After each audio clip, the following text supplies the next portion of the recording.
Hello guys, in this video we are going to solve this problem. So in this problem it is given that we have to solve this equation, and the equation is 12 times x4 minus 56 times x cube plus 89 times x square minus 56 times x plus 12 is equal to 0.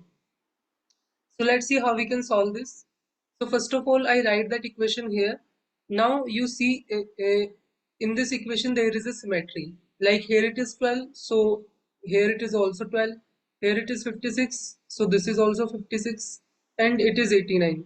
So you can see that x is equal to 0 is not a solution of this equation. So we can divide by x square. So after dividing by x square, the equation will come in this form, like 12 times x square minus 56 times x plus 89 minus 56 divided by x plus 12 divided by x square, and it is equal to 0. Because x is equal to 0 is not a solution, so we can easily divide by x square. Now what you can do, uh, we can combine this term with this term, so it will come in this form. We can combine this term with this term, so it will come in this form, and here it is 89. So now you have x square plus 1 by x square, this thing. So you can write this in this way, like x plus 1 by x whole square minus 2.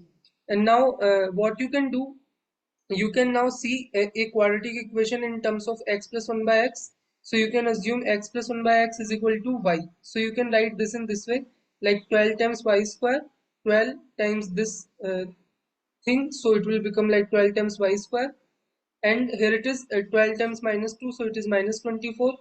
It is minus 56y, and here it is 89. So now we have 12 times y square minus 56y, and you can combine these two and it will come like 65. So now we have this quadratic equation, so we can easily solve this. So here we have this 56y, so we can split this into this form, like minus 26y and minus 30y. So after splitting, it will come in this form. So now what you can do, in this thing and this thing, you can take 2y common, and you can write in this way, like 6y minus 13. And in this thing and this thing, you can take minus 5 common, and it will come like 6y minus 13. And then you can write in this way, and there are two values of y here. One is 5 by 2 and another is 30 in by 6. So these are the two values of y we get. Now we know why we initially assume like x plus 1 by x. So there are two cases. One case, this y, which is x plus 1 by x, is equal to 13 by 6, like this thing. So in this case, we see there is a quadratic equation in terms of x here. So we can write this in this way.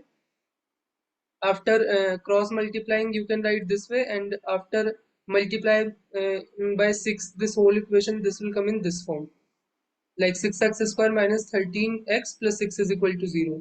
Then you can split this minus 13x in this form, like minus 9x minus 4x.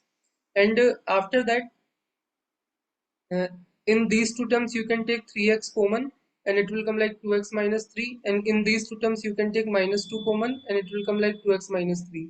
So from here, you can get the two values of x. One is 2 by 3, and another is 3 by 2. So these two value we get, and one more case is remaining, in which this is equal to 5 by 2.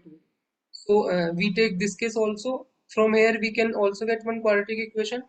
First you will write in this form, then you can multiply by 2 and it will come in this form. And here it is minus 5x, so you can write minus 4x and minus x. After that, you can take 2x common from here, and you can write like x minus 2, and here minus 1 common, so you can write in this way. So then you can write in this way, like 2x minus 1 and x minus 2 is equal to 0. So from here you can get two solution, one is 2 and another is half. So we can get four solution here, and the four solutions are, because it is a fourth degree polynomial, so the four solution are 2, half, 2 by 3 and 3 by 2. And you can also see symmetry in the solutions, like one is 2, then another is the reciprocal of that. One is 2 by 3, then another is the reciprocal of that, because our equation is also symmetric in this form. Like here it is, you can see here, after when we divide by x square, so here it is x square, so here it is 1 by x square here. it is x, so here it is 1 by x. So because of that our roots are also symmetric. So in this way we can solve this equation. So if you like the video, then we will meet in the next video.